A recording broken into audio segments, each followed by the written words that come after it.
Welcome everybody to Brownie Post Game. We're doing a little bit of a pregame show this week. I am joined by a special guest, Lupagus from the Onebar and Lupagus show on YouTube. Guys, check them out. They basically have a very similar channel to Brownie Post Game, but they talk all about the Vikings. So I was actually a guest with Nick a couple days ago on their channel, so you can check that out. I was actually in my car, so I was in what I call Studio B. We were back at Studio A, the Brownie Post Game. Nick, how are you doing? And how are you feeling? I'm doing good. I'm feeling good, and I'm feeling good about the game tomorrow too. Excellent. I think a lot of Browns fans share that same sentiment, so that's going to be healthy, I Heck yeah, guess. yeah. It's gonna be a close one, I think. Now, are you guys used to 1 o'clock games? Is that going to throw you off a little bit, or what? No, the majority of our games are at that 1 o'clock, well, noon for us time slot. So no, not gonna throw us off one bit. This year's been a little bit different. We've had two of them in the afternoon, which isn't regular for us. So the other two weren't regular, but this is our normal time slot. Okay, awesome. So, yeah, as we were talking about on your show, I was like, I feel like the NFC is like foreign to me. Like I don't study it as much as the AFC, and so when we get these like NFC matchups, I'm a little bit out of my element. So I'm glad that we have you on because you can shed a whole lot of light on what's going on in Minnesota. Obviously, we share a little bit of DNA, with Mhm. the Stefanski connection. Yep. But let me from a Vikings fan perspective, and from maybe from your audience perspective as well. How are you guys feeling about? Let's just start off with Coach Stefanski. How are you guys feeling about Coach Stefanski, and what have you seen so far? What's your impression of him in Cleveland? Yeah, well, I don't think any fan or anybody in the media wanted to see Stefanski go. We all knew it was coming. The question was, were we going to keep him ourselves? Zimmer was kind of at that point where we could have gone either way with him. He'd been there 5, 6 years already, some success, but not quite able to get over the hump. So there were some fans who thought maybe we should have stuck with Stefanski and let Zimmer go because I don't know if you remember or not. Mike Tomlin was a D coordinator here for 1 year, and then he went to Pittsburgh, and we stuck with Brad Childers. So that was not great. So I think there's some of that, people remembering that and kind of hesitant about, not sticking with Stefanski. So, but no, we're all, no one in Minnesota wishes him ill will. We love seeing him have success, and especially with a team like the Browns who've been downtrodden so much, and that the guy from Minnesota helps them get over the hump. Yeah, hey, we certainly appreciate it and we needed it because it has been a rough couple decades, three or so decades for the Browns, and to have Kevin Stefanski coming in from your Minnesota Vikings and just do what he's done, it's been nothing short of like a miracle in a lot of cases. But yeah, God, chili dog, right? Chili dog, and they stuck with Big Zim. But Yeah. you know what? I don't blame him though because as we were talking about on your show, Stefanski he had a lot of experience with one team, so he was somewhat of an unproven entity. Yeah, and he actually came up with chili, so it's kind of funny that you mentioned Brad Childress, and then there was a little concern if he was quite ready or yet or not. I think he only been offensive coordinator for 1 or 2 years at that point, so kind of a raw guy. But that's where the NFL is trending, going with these hot young coaches. In Stefanski's case, definitely you know physically and actually as a coaching prospect. But yeah, so that's kind of the trend, and it worked out for the Browns so far, and hopefully it continues for you guys. Are you guys sold on Kirk Cousins, or what is the overall feeling in Vikings land about your quarterback today? Right now, it's pretty dang good because Kirk Cousins is playing out of his head, out of his mind. But there's a huge section of Vikings Twitter that absolutely loathes Kirk Cousins. He is the problem for everything. His contract, they always bring that up. We can't get any free agents because we're paying Kirk Cousins too much. And yeah, has he had great success with us? Not really, but I mean, right now, how Kirk Cousins is playing, worth every single penny. I mean, the guy is completely dialed in, locked in, hasn't thrown a pick yet, knocking on wood here. But he is making great decisions with the football. The line's playing better for him for the first time in years since he's been there. And that's one thing. Kirk Cousins came to town. We have not given him great offensive line help. He's constantly been under duress. Our two guards last year were probably two of the worst in the entire NFL. And the Vikings just kept rolling them out. They weren't putting anybody else out there. So Yeah, Cousins. Right now, everybody loves him, but there's a large section of the Vikings community that are not Kirk Cousins fans. How did it feel seeing Stefan Diggs leave the way that he left, and then how he did last year for the Bills? How did that feel? Did it sting a little bit, or was it like, hey, we wish him the best, and we've Well, moved on, he moves on? yeah, more of he moved on, we moved on kind of a thing. It didn't get super ugly here. There was kind of some weirdness that year. That was where he was like sick and he sat out. I don't know if he was really ill or not. It was kind of bizarre. But we got Justin Jefferson in the trade. So we got Jefferson, they get Stephon Diggs. It's a truly probably one of the biggest win-win deals in entire NFL Yeah. history, really. So if we didn't get Justin Jefferson, if we would have picked like Jeff Gladney with that pick and then didn't have, who knows, maybe we take like Denzel Mims or something with the second one, then I would be feeling much worse about that trade. But we got Justin Jefferson, legitimate star. So yeah, I'd rather go with the young guy right now. But yeah, nothing, no ill will against Stephon Diggs. I mean, he cut the Minneapolis Miracle. Every Vikings fan's gonna love him forever. Yeah. He seems like a really good guy. Just probably like was a personality, conflict a little bit there. It seems like he's happy. The Bills are doing good with him. So that's good to know that you guys have no ill will. And yeah, you're right. I mean, you guys it's not like you didn't replace him with equal if not, I mean, arguably better talent and younger. It wasn't So, like the Randy Moss deal where we got Troy Williamson in exchange. That was horrible.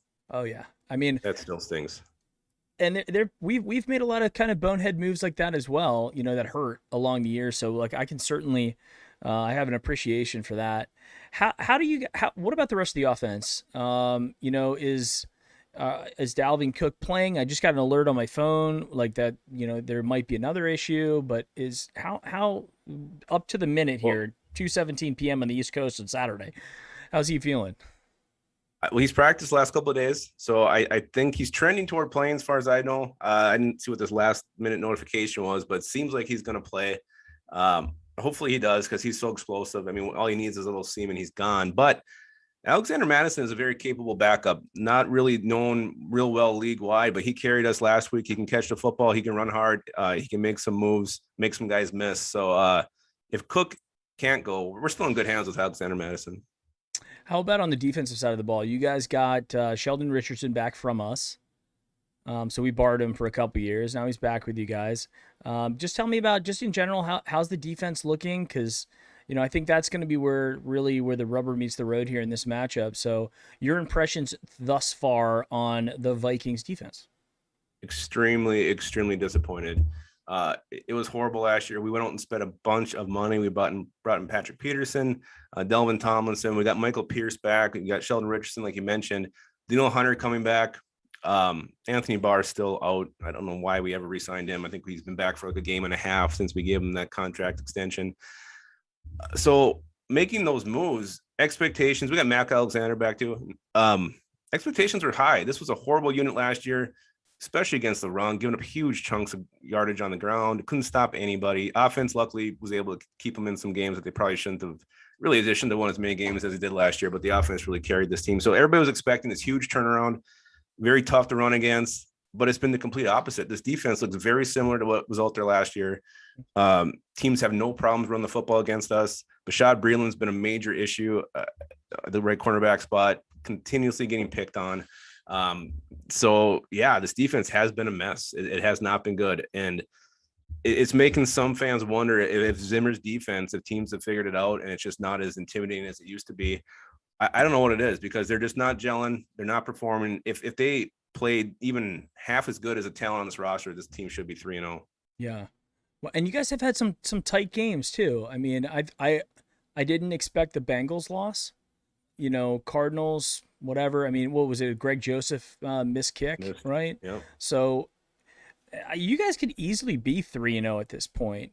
And unfortunately in the NFL, when you have those close matches that don't go your way, sometimes those things come back to bite you. But I expect you guys to come out playing tough, being at home. Your crowd's going to be into it.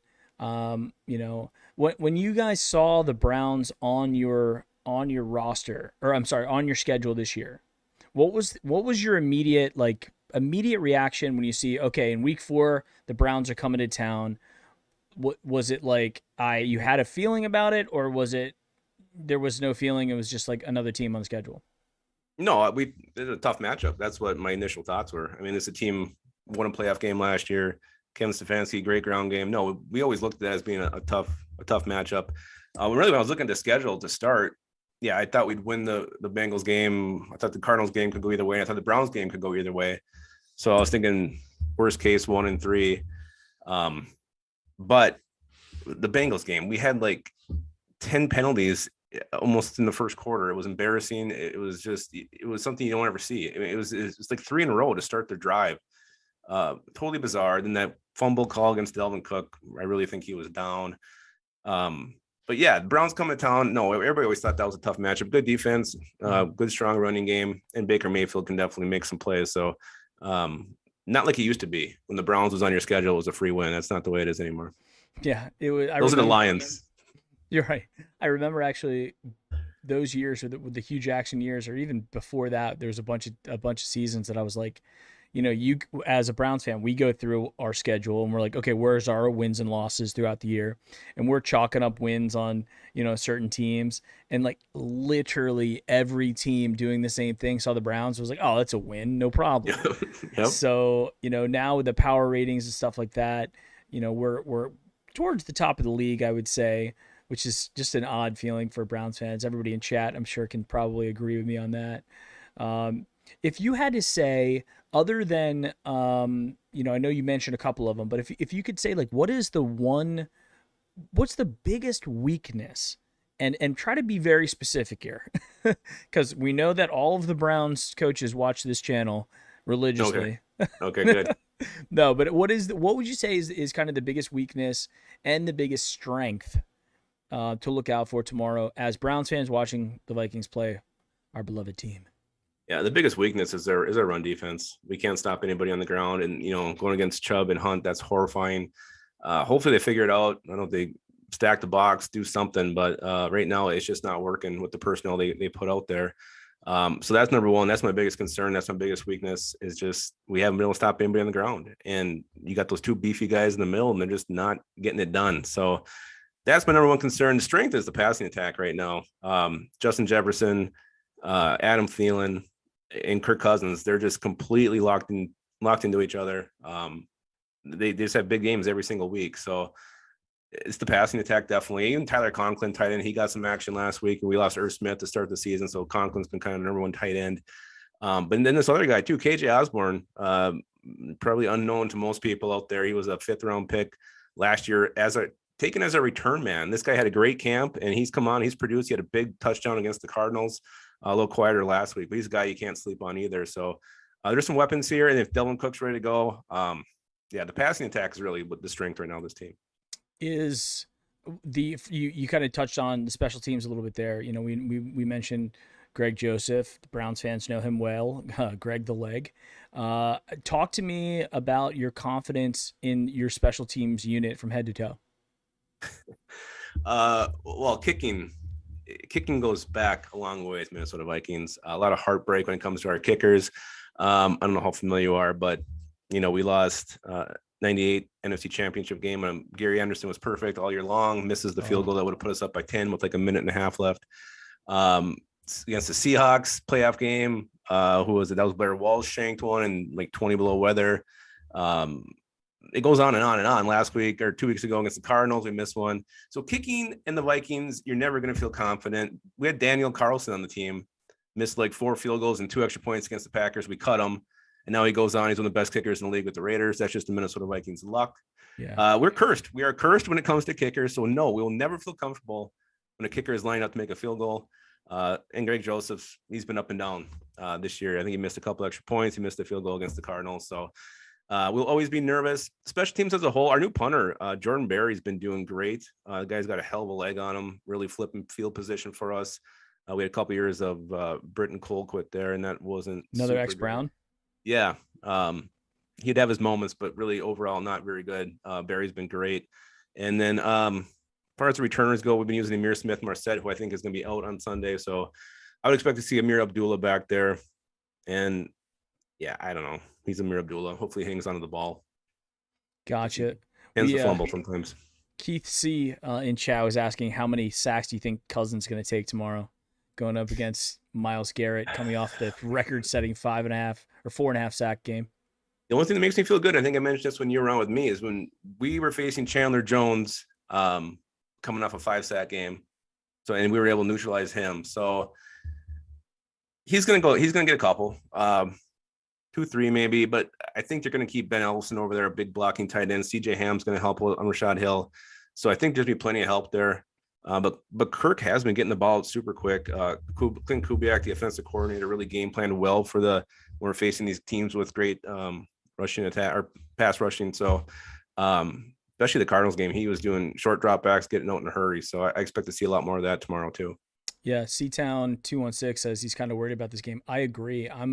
This is one of those games that me and Ristano talked a lot about on the Wednesday show, specifically about this is one of the games that we can't overlook, because I think the Vikings, respectfully, are very good on offense. I don't know, like I said before, I don't know a whole lot about you guys, but I respect your offense. I respect what Kirk Cousins is doing this year. He's on an incredible run thus far, but who knows? I mean, all good things come to an end. Who knows? Maybe going up against this Browns defense could be the one where it brings him back down to earth.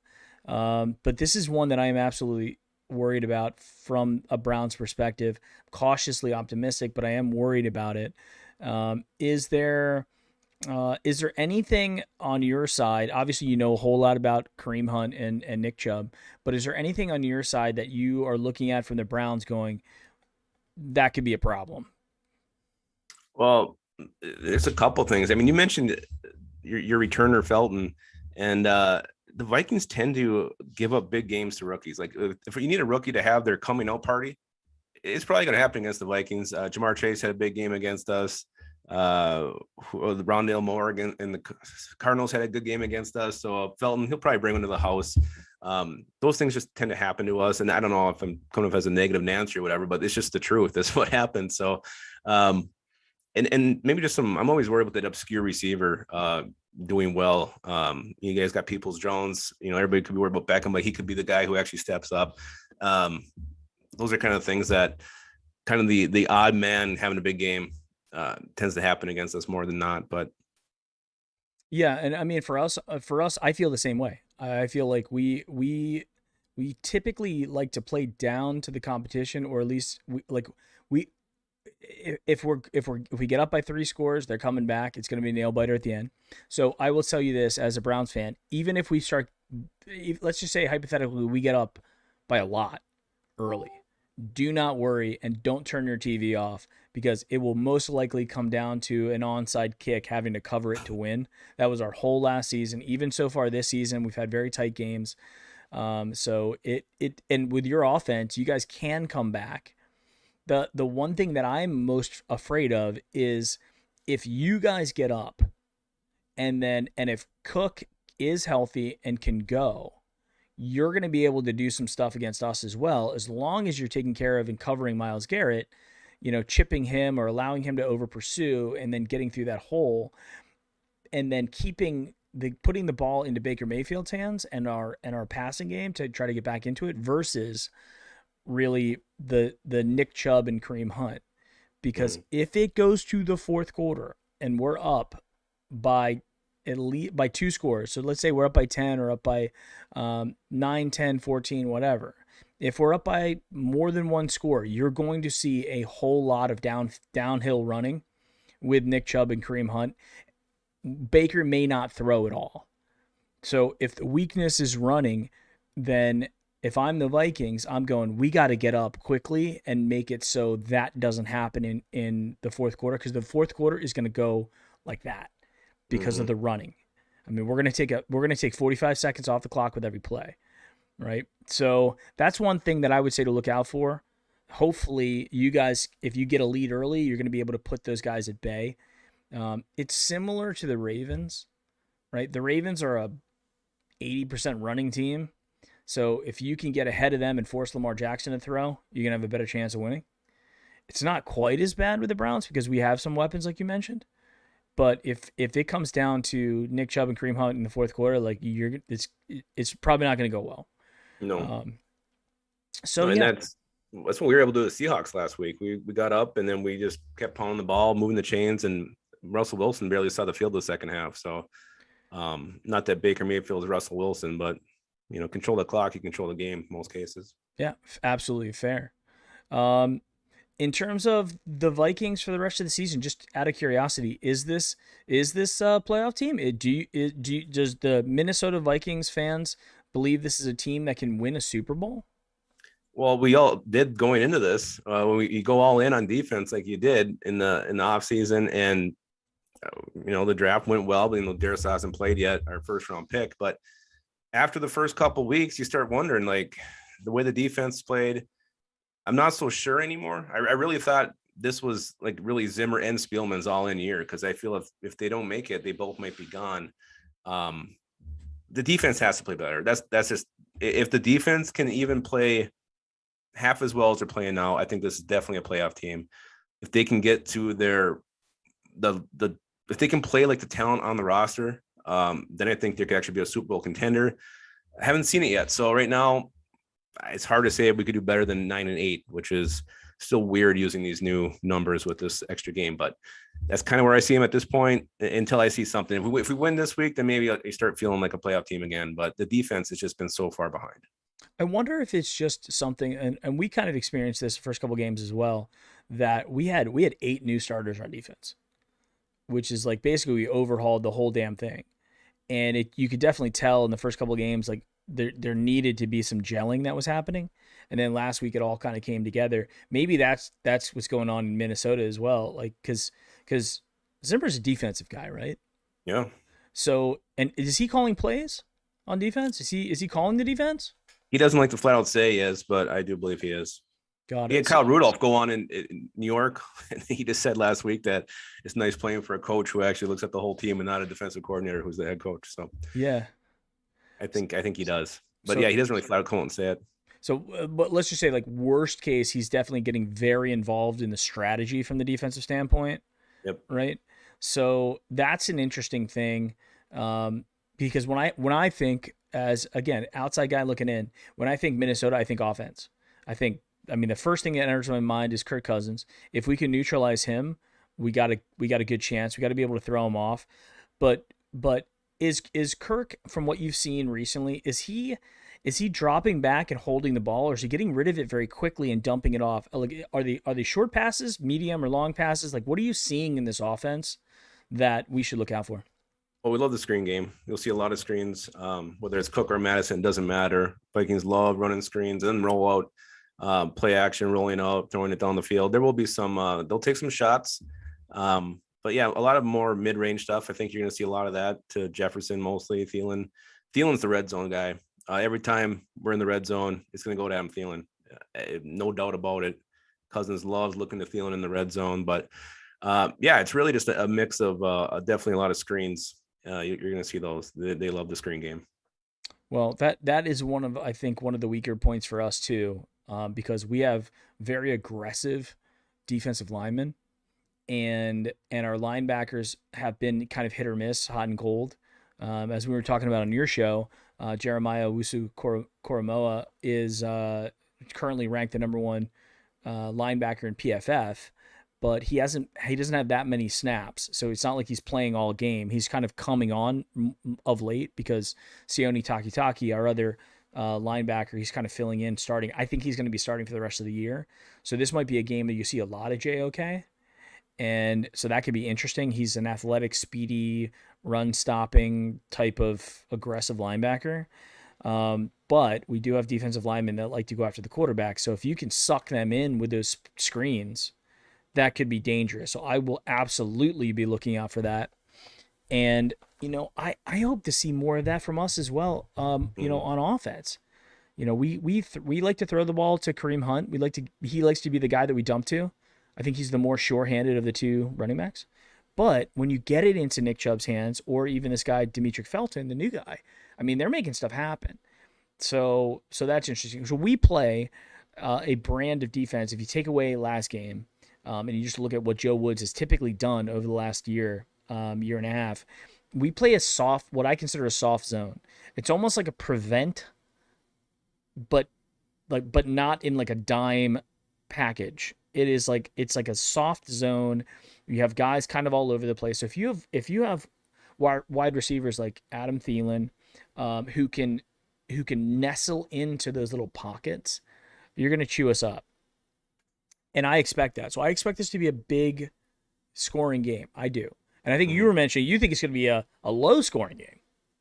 I don't know. I feel like you guys got good defense, and I feel like our defense is due to finally step up and start, making their presence known and enforcing their will. There's just too much talent to not finally take that step. So I think this might be the week where they do it.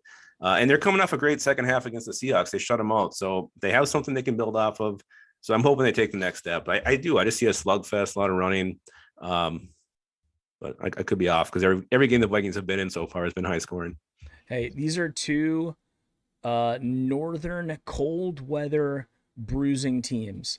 So it's actually, if you really think about it, if we had to realign, I think, and I've seen this a little bit, if we had to do some realignment and just completely throw away AFC, NFC and just redo it, you'd probably be looking at Detroit, Cleveland, possibly Buffalo, Minnesota, Chicago, all kind of in the mix about what Mhm. this actual like NFL super division in the North, the North Central could be, right? Yeah, yeah. So I think the fan bases are very similar. The passion that you guys have for the Vikings. I went back and when you guys invited me on the show, I went and watched a bunch of your stuff. You guys got passionate fans out there as well that love your team, Mhm. and it's gonna be a fun one to watch. We don't typically go to Minnesota to play football games, No. so it's gonna be really interesting. And I think the biggest and the most interesting part about this whole matchup is the Stefanski versus Zimmer. Two guys who, I mean, when Stefanski was here, he was the offense. And when Zimmer was with them, he was the defense. Zimmer didn't do anything with the offense. So Stefanski knows Zimmer's defense. Zimmer knows what Stefanski's going to want to do. That's going to be awesome and very interesting to watch how those two attack each other. Yeah, so it's kind of like an oil and water type combination here, right? So we've got the one Mhm. guy who's focused on one side of the ball, the other guy's focused on the other. Who knows? This one could come down to like special teams, right? It could come down to Greg Joseph. We got this Chase McLaughlin kid who's been kicking out of his mind recently. Was on the Vikings for a minute. Yeah, I mean, yeah. So I mean, like, it's weird because now that when we're talking through this and you're mentioning some of your players, we have some shared players and some kind of like history interwoven, just a little bit like subdued a little bit, but it's there. Like there's Is a there? little bit of fabric that's connecting us. There is. Yep. Yeah. Um, well, hey man, I wanted to give back because I'm very grateful to have you on the show, or Yep. you having me on your show. So I want to have you on as well. I hope you feel better. I hope I wish you luck tomorrow. I hope it's a good game. I do hope the Browns win. I'll be clear, Yeah. but I do hope it's a good game. I wish you luck too. Yeah, obviously, I'm hoping for the purple to come out on top, but I do think it's going to be a good game. Both these teams should be fighting till the end, and I think they're very evenly matched, and it'll be very interesting to see how this one shakes out.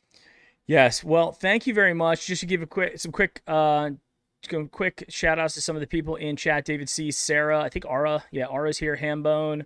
Cleveland BCI was in here for a little bit. Average Joe Cleveland. Best Impact. Hambone. Pew is great. Mids plug, what's going on? So, hey guys, thank you guys very much. I know this is a little bit of an impromptu show here on a Saturday. We typically we go live pre and post game. We will be back live tomorrow around 11:30 a.m. We're going to go right up to game time, and then obviously we'll be back for the post game show and the Wednesday show next week as well. So, Nick, everybody, by the way, Onebar and Lupagus, go ahead. I got them. It's right above his head there. So check them out. Shoot them a subscription. Or go and like some of their stuff. There's got a couple channels, a couple shows where they're talking about the Browns. So go and give them some comments. Let them know what you guys think of the show, and what you guys think of the game tomorrow, and give them some love as well, guys. All right, thanks for having me on, Mike. Loved it. Good times. Very welcome, guys. We will see you tomorrow pregame. Be there. Set your reminder. Hit the like button on this video, and go Browns.